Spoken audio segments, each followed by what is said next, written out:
All right, moving on to our last story. Circling back to this one. The Anubis ransomware gang just posted Coca-Cola's Fairlife dairy brand on their leak site, and they're threatening to dump stolen corporate data unless Fairlife pays up.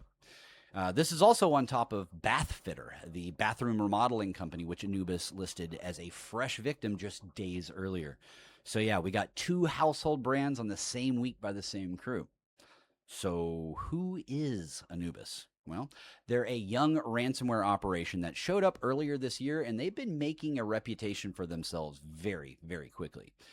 They run the standard double extortion playbook. Just encrypt the files, steal the data, and then threaten to leak if the ransom doesn't show up. But here's the nasty wrinkle that they've started adding into their game plan.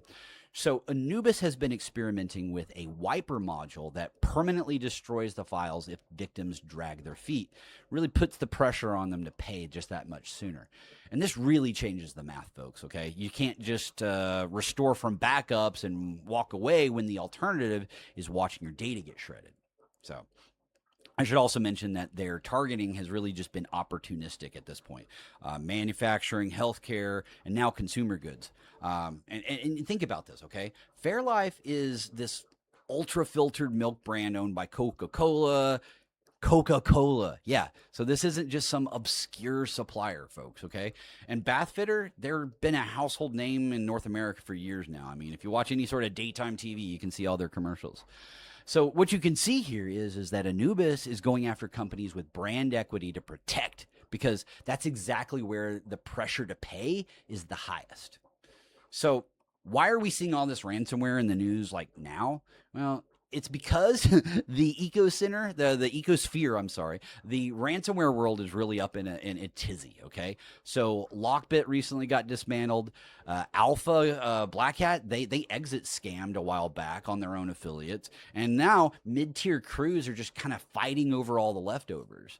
So, yeah, Anubis wants to be a serious player, and nothing buys street cred like posting Coca-Cola on your league site. So, for the defenders that are still watching here, initial access has consistently been around phishing and exposed remote services. So, affiliates are abusing valid credentials and then living off the land with binaries before dropping the encryptor. So, you want to hunt for suspicious PowerShell, weird RMM tool activity, and shadow copy deletion. Okay. So here's your takeaway, folks. If you're in food and beverage, manufacturing, or really any sort of brand sensitive sector, yeah, assume your peers are already on the Anubis target list, okay? So patch your externals, audit your identity stack, and pressure test your incident response plans this week, not next quarter. All right, folks. Well, that about wraps up today's stories. This is Andy Thompson signing off.